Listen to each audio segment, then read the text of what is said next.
पंकज शर्मा। पंकज जी, ये हमारे दो विद्वान जो बैठे हैं यहाँ पर, दशकों के अनुभव के बाद इन्होंने जो कहा 4 चरणों के चुनाव को देखते हुए, आपका क्या असेसमेंट है? मेरा अनुभव इनके बराबर तो नहीं है, लेकिन मानक मैं मार्च के तीसरे हफ्ते से लगातार ये कह रहा हूं कि भारतीय जनता पार्टी को सरकार बनाने लायक स्पष्ट बहुमत नहीं मिल रहा है। हर टीवी चैनल पर मैंने तीसरे हफ्ते के बाद से ये बात कही, और अब ये उस वक्त कोई विश्वास नहीं करता था और हंसी में उड़ा रहे थे, क्योंकि भाजपा 370 और एनडीए 400 पार के नारे चल रहे थे। लेकिन अब जमीनी स्थिति ये दिखाई देने लगी है, स्पष्ट हो गई है कि भारतीय जनता पार्टी को स्पष्ट बहुमत तो बिल्कुल कतई मिल ही नहीं रहा है। अभी भारतीय जनता पार्टी के नेताओं ने दावा किया कि 4 चरणों के चुनाव में स्पष्ट बहुमत तो हमको मिल चुका है। हाँ। अमित शाह जी ने भी ये बात अपने भाषण में कही। 379 सीटों पे जो चुनाव हुए, इनमें से पिछली बार 2019 में भारतीय जनता पार्टी के पास 196 सीटें थीं। स्पष्ट बहुमत मिल चुका है, इसका मतलब यह हुआ कि करीब 76-77 सीटें इस चुनाव में 4 चरणों में बढ़ चुकी हैं अब तक। क्या यह आपको संभव लगता है?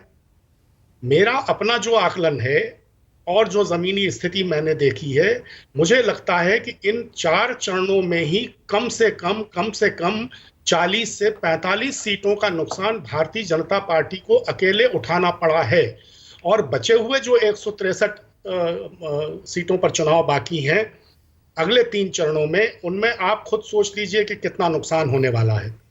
तो इस तरह से देखें तो भारतीय जनता पार्टी की सीटें इस वक्त 230 के आसपास कहीं पर आएंगी पूरे चुनाव में। और उसको अपने सहयोगी दलों के साथ सरकार बनाना भी आसान नहीं होगा, क्योंकि सहयोगी दलों की ऐसी स्थिति में अपनी शर्तें हो सकती हैं, नेतृत्व परिवर्तन की मांग हो सकती है। भारतीय जनता पार्टी के भीतर भी इस तरह की कुछ आंतरिक आवाजें उठ सकती हैं।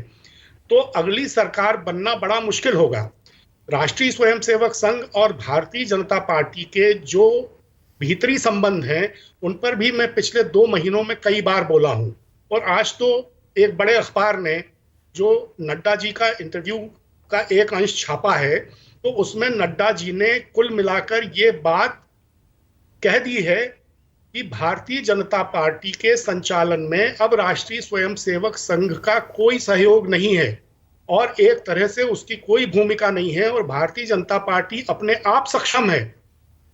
तो ये सब जो चल रहा है अभी, अच्छा ठीक है, क्या आप ये इशारा कर रहे हैं, क्या आप त्रिशंकु लोकसभा की तरफ इशारा कर रहे हैं? चल हो जा शुरू। केसरिया से मन जोगी हुआ रे, दिल झूमे देखो पतवारा हुआ रे, दिल झूमे देखो पतवारा हुआ रे। हर पल मनाओ केसरी त्योहार, विमल बोलो जुबान केसरी। और ये कह रहे हैं पंकज जी कि कांग्रेस पार्टी अगर 100 के आसपास आ गई, जैसे योगेंद्र जी का भी असेसमेंट मोटा मोटा वही है, तो फिर कांग्रेस पार्टी बीच में रहकर इंडिया गठबंधन की सरकार बना ले जाएगी और राहुल गांधी प्रधानमंत्री बन जाएंगे। मैं ये नहीं कह रहा कि राहुल गांधी प्रधानमंत्री बन जाएंगे, लेकिन हाँ, कांग्रेस की 100 से ज्यादा सीटें आने की पूरी संभावना है। और ऐसी स्थिति में जो एनडीए के अभी सहयोगी दल हैं, जो औपचारिक रूप से भी एनडीए के साथ हैं, वो भी हो सकता है कि आने वाले दिनों में अपनी कुछ और भूमिका तय करें। और बहुत से दल तो ऐसे हैं कि जो न इधर हैं न उधर हैं। तो वो ऐसी स्थिति में ऐसे तमाम दल, बजाय इसके कि किसी 200 सवा 200 सदस्यों वाली पार्टी के साथ सहयोग करके सरकार बनाएं, उनके लिए तो ये ज्यादा अच्छा होगा कि वो 100 सवा 100 सीटों वाले दल के साथ अपनी सरकार बनाएं। आप समझते हैं क्षेत्रीय दल ऐसे समय पर चाहेंगे कि उनकी बार्गेनिंग पावर बनी रहे, तो वो जरूर किसी कम बहुमत वाले, क्योंकि भारतीय जनता पार्टी सबसे बड़े राजनीतिक दल के तौर पर तो चुनकर आएगी। अच्छा, कौन कौन से पंकज जी दल होंगे आपके हिसाब से जो एनडीए छोड़कर और उस तरफ जा सकते हैं? जो मुझे लगता है, जगन रेड्डी, नवीन पटनायक, वो मतलब एनडीए में उस तरह हैं भी नहीं।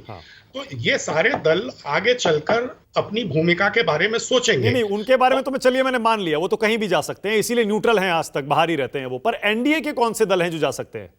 हो सकते हैं एनडीए के भी कुछ दल ऐसे मौके पर अपनी अलग भूमिका तय कर सकते हैं, इसकी काफी संभावनाएं हैं। क्योंकि देखिए, जो सारी बात है वो भारतीय जनता पार्टी में इस वक्त जो मैं देखता हूं, बड़ा भारी विचलन है नेतृत्व के प्रश्न को लेकर। भारतीय जनता पार्टी के लोग ये कह रहे हैं कि कायदे से तो अगर 303 सीटों में से एक भी सीट कम होती है, क्योंकि हम 370 का नारा दे चुके, 303 में से भी एक कम होती है तो नरेंद्र भाई मोदी को नैतिक अधिकार नहीं रह जाएगा प्रधानमंत्री बनने का। तो अगर स्पष्ट बहुमत नहीं आया, अगर पहुंच गए 230, तो आप सोचिए कि भारतीय जनता पार्टी में अंदरूनी तौर पर संघर्ष अच्छा, अंदरूनी तौर पर पंकज जी कुछ नाम ले लीजिए ना, कौन कौन आपको लगता है मोदी जी को हटाना चाहेगा? आरएसएस का तो आपने कह दिया, उसके अलावा कौन कौन हटाना चाहेगा अगर पिछली बार से कम सीटें हो गई तो? बहुत से ऐसे लोग होंगे भारतीय जनता पार्टी में, आप भी जानते हैं, जो 10 साल से मन मारकर नरेंद्र भाई मोदी का नेतृत्व स्वीकार किए हुए हैं। आप उन सबको जानते हैं, उनमें से कोई खामोश नहीं बैठेगा। 10 वर्षों में जो मोदी जी की लोकप्रियता का ग्राफ है वो नीचे आ गया। अब तक मोदी जी की यूएसपी क्या थी? ये थी कि उनके नाम पर लोग जीत के आते थे और वो जिता कर लाते थे लोगों को। ठीक है। क्या इस चुनाव में आपको ये स्थिति दिखाई दे रही है? तो आपने दो सिनारियो बताए। एक, बीजेपी की सीटें कम हो जाएं, तब आप कह रहे हैं बीजेपी के अंदर से ही विद्रोह जैसा कुछ होगा और प्रधानमंत्री बदलने की मांग उठेगी, आरएसएस वैसे ही साथ नहीं होगा। तो ऐसे में आपको लगता है कोई नया प्रधानमंत्री बीजेपी में से बन जाएगा या बनाने की कोशिश होगी? और अगर बीजेपी को बहुमत नहीं आया, तब आप ये कह रहे हैं कि एनडीए भी बिखर जाएगा और उसके बाद इंडिया गठबंधन की सरकार आ जाएगी?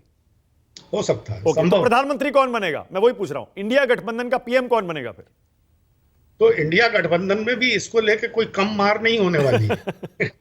हाँ। दोनों तरफ आग बराबर लगी होगी। तो फिर आप ये क्यों मानकर चलते हैं पंकज जी के पिछले 2 चुनाव से और कुछ विधानसभा चुनाव में भी जनता ने, वोटर ने जो एक पावरफुल सरकार के लिए जनादेश दिया है, मजबूत सरकार के लिए जनादेश दिया है, वो टूटी फूटी एक बिखरे विपक्ष के लिए, ऐसी सरकार के लिए क्यों जनादेश देगी इस बार? नहीं, वो जनादेश विपक्ष की सरकार के लिए जनादेश नहीं दे रही है। मैंने कहा ना कि ये चुनाव जनता नरेंद्र भाई मोदी से मुक्ति पाने के लिए लड़ रही है और जनता लड़ रही है।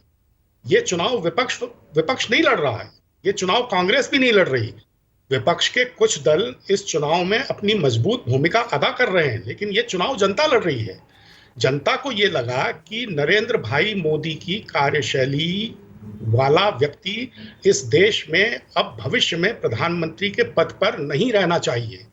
और ये उनकी कार्यशैली से तो जो असंतोष है वो उनके अपने लोगों में भी है।